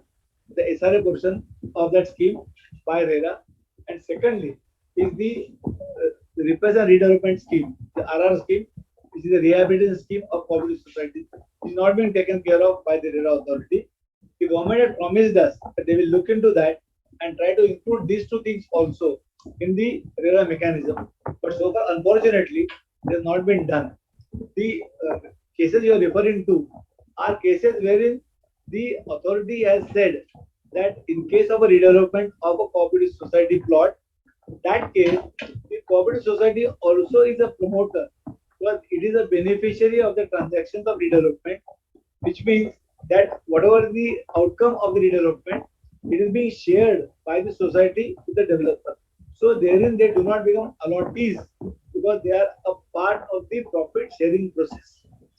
Only to the extent of the additional area which is purchased by an allottee, he gets the right of an allottee and then he gets the protection under RERA to the extent of the additional area purchased by him. Other than that, the RERA does not at this juncture cover the rehab portion of the cooperative societies or the SRA portion of the SRA schemes. But I have contested against RERA, I have in RERA against the schemes of redevelopment of societies, and I am trying to put it across to the authority that there is a scope for the authority to look into this matter because grave injustice being caused to the members of cooperative societies because they are not being covered under RERA. So my hearings are still in process. I have not got any adverse order so far, nor any positive order, but I am hopeful that the authority will take up this also in their ambit and try to cover these cases of rehab as well as the SRA schemes into their fold. This is wishful thinking. So far, nothing has been done. We have got orders which have been passed against the societies or the SRA people wherein they have not been covered as allottee by the RERA authority. That is the reality of life. But that should change, and I'm hoping that this is going to change. So, sir, in a nutshell, because we still have 20 minutes, if you could, wrap up the entire thing, whatever time it takes, and then I think there are more questions to be attended. Okay. And one important aspect, like, which I always ask, since you're advising the fraternity to get into the RERA consulting also as well as into RERA, also advising the developers, what should be the fees that should be charged? Should it be a percentage or it should be, how? Because this is a curiosity in the mind of the participants over here. Yeah.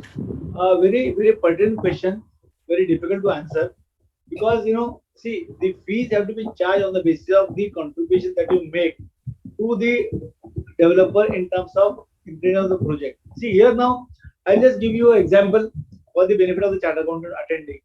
See, a project is being conceived today. What happens is that so far, in any of the other projects, excepting before RERA, what used to happen is that the advocate used to prepare the title certificate, the architect used to prepare the plans, the RCC council used to prepare the RCC plans. All these guys were the backbone of the industry, but they were on the revenue side. Unless they come into play, unless they perform, the revenue generation doesn't stop. It doesn't start for the developer. So the developer, when he gets the bills of the architect or the engineer or the advocate, immediately used to pay them off because they are a part of the generation process of revenue for the developer. The chartered accountant used to come at a later stage where he used to tell him about the details liability and the GST liability and other liabilities which is required to discharge. What used to happen is that the client discharges all these liabilities. When the bill of the CA comes into play, he says, "Arey, abhi itna kharcha kiya yaar, thoda ruk jana." So the poor chartered accountant, though he has done his best to give his services to the client, he ends up at the wrong side because he is coming at a wrong time to demand his money. Under RERA, the first time opportunity for all of us chartered accountants that we are on the revenue side. See, unless you issue form number 3 for registration of the project cannot be registered. Which means that unless form 3 comes into play, the project cannot go to the next level. Unless the project is registered under RERA, you are not allowed to collect a single rupee on the allottee. So for the revenue generation to start for the client, Form 3 issued by the chartered accountant is a must. So here and now there is an opportunity open to you, that you are the person who is going to start the registration process for the client. You are the person who is going to start the revenue earning process for the client. So here, if you do your job properly, if you perform properly, the client will be benefited. So see, if you, as I explained to you, all these laws, you have provision in all the laws, you can have under one umbrella all the services to be rendered to the developer. You can contribute to each and every stage of the project by giving your valuable inputs to the developer. Then you can charge the way you want, because now that the developer is totally depending on you for each and every stage of the project. There is the title certification, whether it is the fund raising, whether it is the fund closure, whether it is the preparing the agreement to sell, preparing the brochure, whether it is the issuing form number 3, whether it is making the compliances, whether it is filing the litigation. All of these places, in case you are visible as a person in charge of that subject, then you can charge the client the way you like. But if your knowledge is limited, if you do not apply your mind on all these laws which are applicable to the client and leave it to the destiny of the client, naturally your contribution, the value addition is less for the developer. Naturally, he's going to pay you less because he feels that your importance is less. So you have to create your own importance by learning all these laws, understanding all the laws, taking more interest, taking more active interest in the affairs of the developer. Then and only then the developer will become dependent on you. And once he becomes dependent on you, then your bills cannot be refused by him. So he knows the next day again he has to come to you for some advice. So pending bills are not going to be good for him, because tomorrow you may not be ready to offer him any advice on a timely basis because your bills are pending. So it depends on what services you are rendering for the developer, depends on what value addition you are giving to the developer. In case there is a value addition to the developer, then you can charge the fees based on the amount of time that you spend for the client, amount of expertise you are given to the client, and on that basis the bills will always be passed, because the developer also understand that your contribution has resulted into time saving for him, money saving for him, better compliance for him. So if you can deliver that, certainly your bills will not wait and you can charge the way you like, and it will not be a hassle for you to recover your money. I think some questions have come in the chat box. Let Yes, me sir. go through that. Please.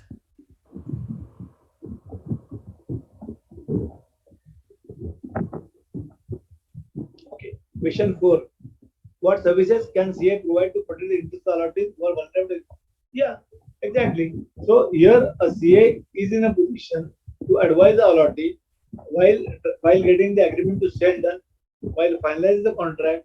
The CA can run through the project website and find out whether any complaints are pending against the developer, whether he is performing properly in the past, whether he has done projects in the past, what is the performance of the developer, whether he has got any complaints against him, whether any penal action is taken against him. All that can be made visible to the authority by the chartered accountant by going to the website. So there is way to understand the real estate laws, the complexities. It is available to you on the RERA website. Go through that and advise your client. Yeah. Next is, what is the legal status of the individual of a cooperative society holding share of own property instead of execution registration of sale deed of undivided share of land? Okay. Now, see, in case of a cooperative society, it's very simple. The individual is the occupant of the flat, has got a right of utilization of the flat. The land has to be conveyed by the developer to cooperative society, and the conveyance has to be registered with the society. So the individual will always have a right of a share certificate to enjoy his property allotted to him, and he will be having the share of the common property by virtue of being a shareholder or a member of the cooperative society. So we do not have to go in for a registration of the sale deed in his favor in case the status is of cooperative society. Then next is, what are the remedies available to individual apartment for non-provision of promise payment like gym, clubhouse, etc. You have got the remedy of filing a complaint to the RERA authority, you have to prove in that complaint that is amenities were promised to you by virtue of a legally binding contract. So only a brochure is not going to be sufficient. The brochure will be followed by the developer by executing an agreement to sell. The agreement to sell does not talk about these amenities, then your rights are foregone by you yourself by virtue of the agreement.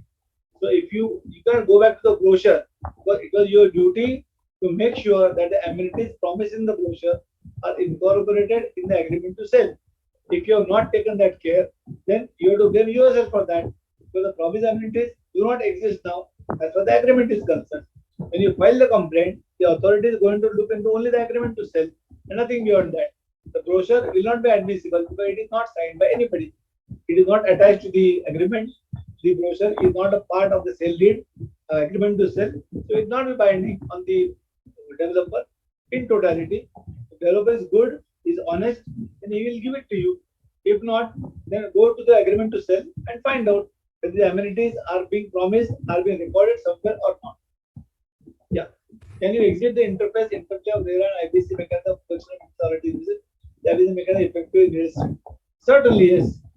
IBC mechanism is very effective in real estate distress cases. IBC mechanism has determined home buyers as the legal claimant of the property, and there are instances wherein the IBC mechanism has carved out the project out of the defaulting company, handed over the project to the investment authorities. That is legally possible.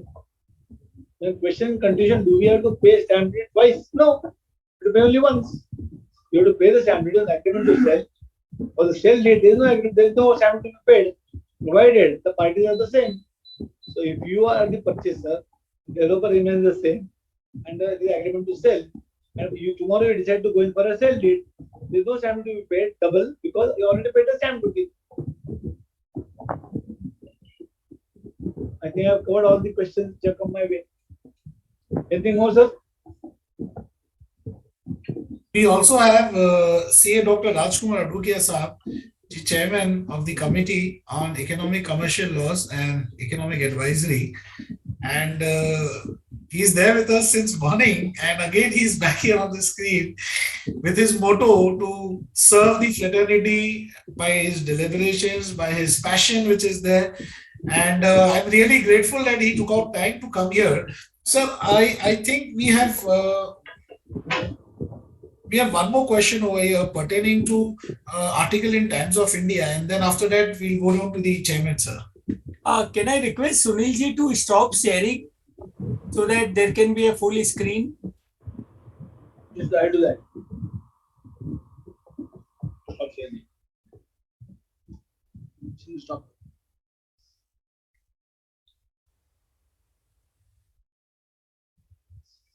Sir, all yours. So there's one more question to be answered from Vishwanathan. Yeah. Sir, are you taking it or should I take it? Okay, No, you are the master. See, I take very easy questions. How to do a program, how to become a speaker, how to write books. So, RERA and real estate, Sunil ji, you are the moving encyclopedia. Sir, okay, sir. Enough, sir. Recently, some developer has been asked to repay 7 crore with interest to authorities as they have not completed the project even after the extension time given. What is the view on the news which has appeared in Times? Correct. So this is the news which says that the developer had promised the possession date to the authority. He did not complete the project. So the authorities under the law have got an option to either claim principal plus interest for the delay or request for the flat to be delivered by the developer to the authority along with the interest for the delay. So section 18 allows you both the options. Here the authorities had opted for getting the getting the money back. So they were paid the money back with interest by the authority, and it was implemented by the authority, and the developer had to pay the money. In case the developer doesn't pay the money for some reason, then the authority has to go to the process of execution of the order, which is again through the revenue authority, but it is doable. It happens and you get the money. So RERA allows you to put your grievances on record and gives you the right results.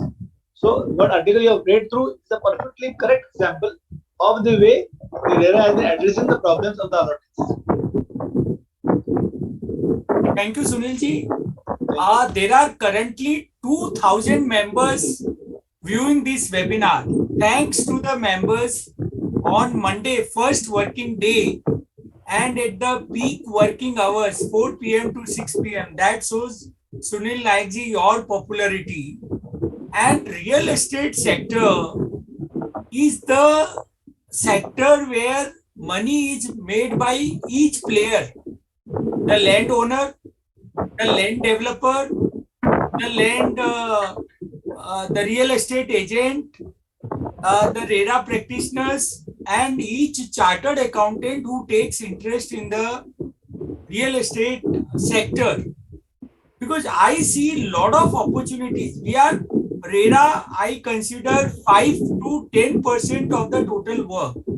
The work starts from, getting a conveyance for the purchase of the land, getting all agreements in the real estate business, the agreement with the contractors, agreement with the architects, agreement with the developer. Each of these agreements, a chartered accountant can do the best manner.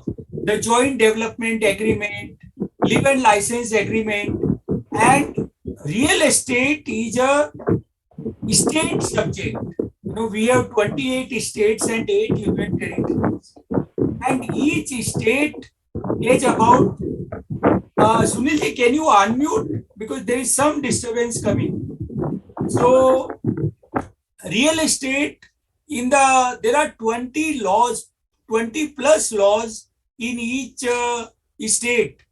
And those are very simple. If we can understand Income Tax Act, and if we can understand the GST Act, and our interpretation skill of comma, full stop, inclusive definition, exclusive definition, what I am requesting each member to become a thought leader. If real estate is your passion, use social media.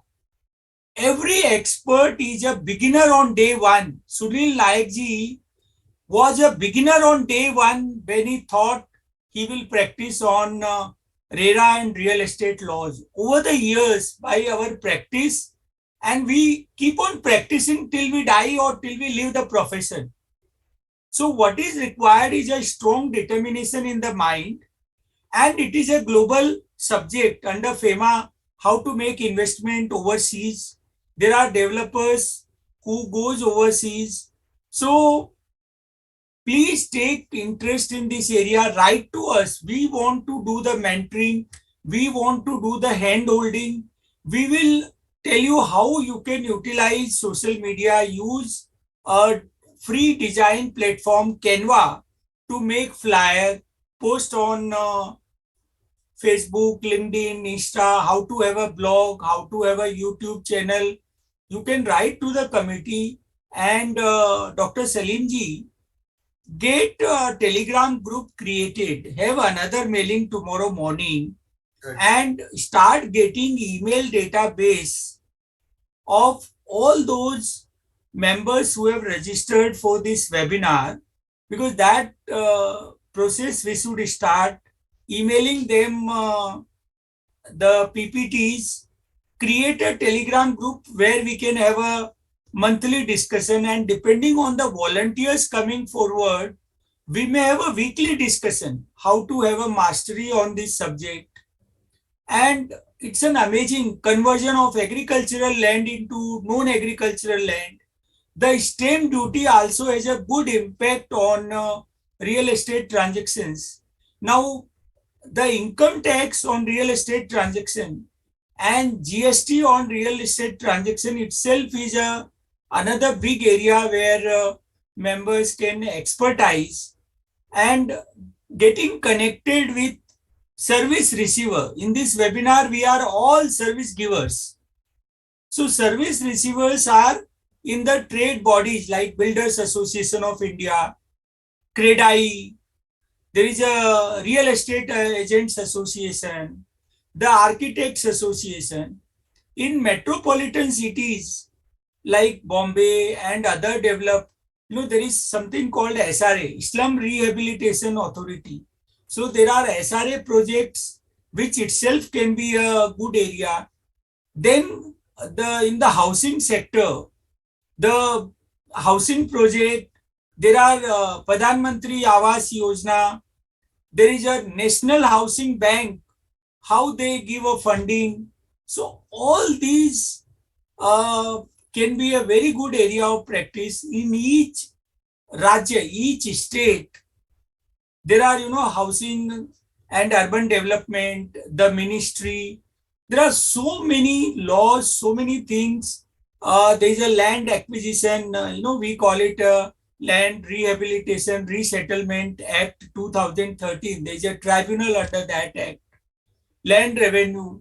So there are empty number of areas, and I want members to take interest in this, and we should be a real estate global practitioner, and we can do this. So please come forward and utilize our Friday, Saturday webinar, where we want two speakers on every day, and we will also do a series of webinars like this. There are 20 tribunals where we can be specialists, like RERA tribunal is one of them. Then we have a PMLA tribunal, we have a FEMA tribunal, we have a cyber tribunal, NCLT. So like this, we must move to non-traditional areas. Traditional areas are accounting, auditing, direct taxes, and GST. There is a vacuum.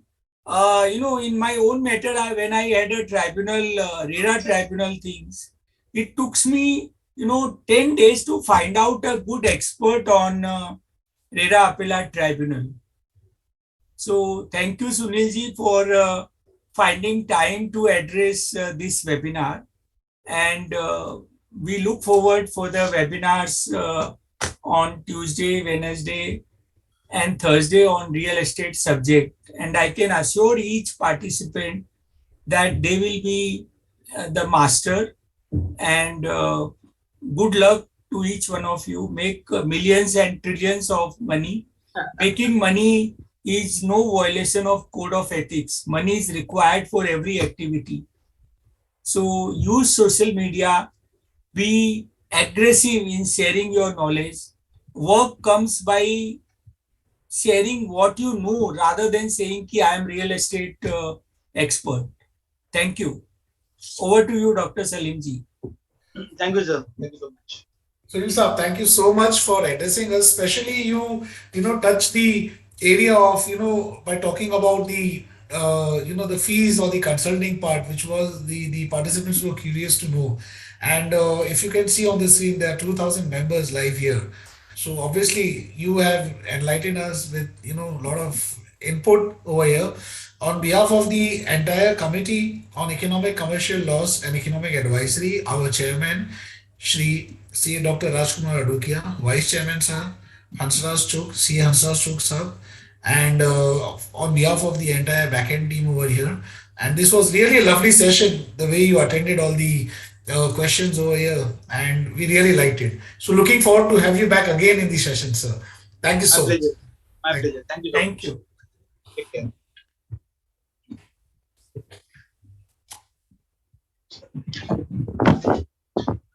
Nisarga जी आप recording बंद कर सकते हैं